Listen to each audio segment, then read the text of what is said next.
Good day to you, my fellow endoskeletons. I'm Kenetor, and welcome back for another Starbase progress report. I'm on week 3 of 2022, and if you're new here, I bring you the latest news and updates of everything Starbase every week. So make sure you subscribe and hit the bell so you never miss out. Now let's get to it.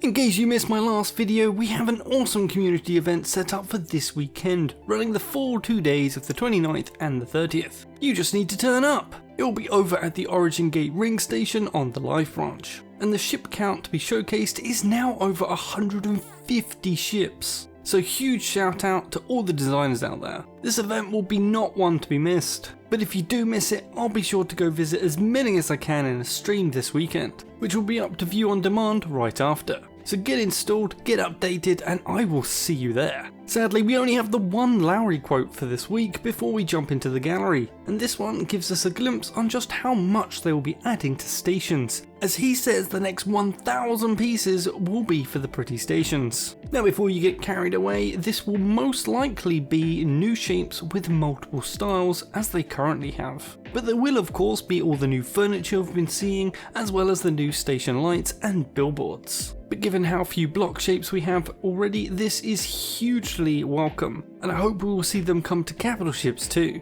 The gallery this week brings us fresh views of said new station decoration pieces. Kicking off here, we have the new angled light with some paint variations. Next up is this flat style corner light, which has a neat little angled end cap too, along with a reference scale image for size showing off several connected lights. Of course, the curved conduit style lights are also done, laid out here with also the non-light variation. Next are some billboards, and that endo sure looks comfy. And here we can see how these can be used to wrap around a whole room. Billboards also look pretty much completed with the smart casual variant shown off here. This standalone lamp has probably been the most updated we've seen so far, but kinda looks like one of those thin Dyson fans. And our last two images are furniture updates with this new desk or counter and a chair. And lastly, this bar stool for when you've finished a hard day's mining and just head to the bar for a pint of lubricant. So a whole host of image updates this week, thank you Frozen Bite for sharing those. But this week's update is completely unrelated to them. Instead, this week's focus is on the tools and weapons. And first of these is tripod weapons, which gives us an important milestone of all new tripod weapons are now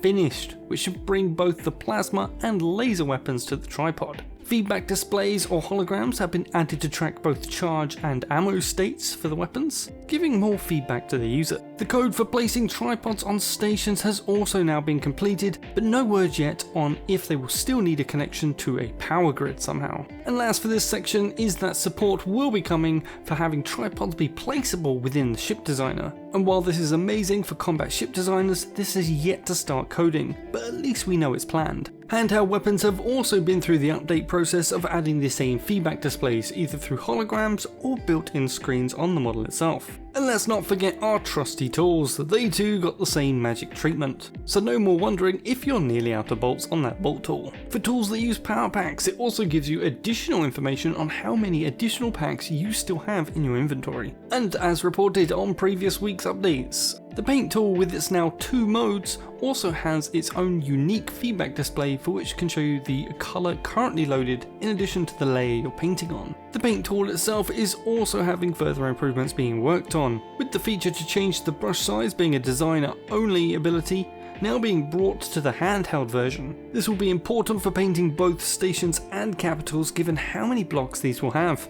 Painting them all one by one will be a nightmare without it. The last tool to get an update is of course the ship deeds. While no new deeds have been made, this is now just needing the coding to be complete to bring them all to a finished state. And that's it, you're all caught up with this week's Starbase news. Don't forget to come drop by my Discord or chip in to support the channel via donor box or YouTube memberships. All my monthly supporters are listed at the end of my videos and will get access to a supporter channel on my Discord as well as my eternal gratitude. As always, please do smash that like button, share this video with your friends and faction, leave a comment with any questions you want answers to, and I'll see you in the next one.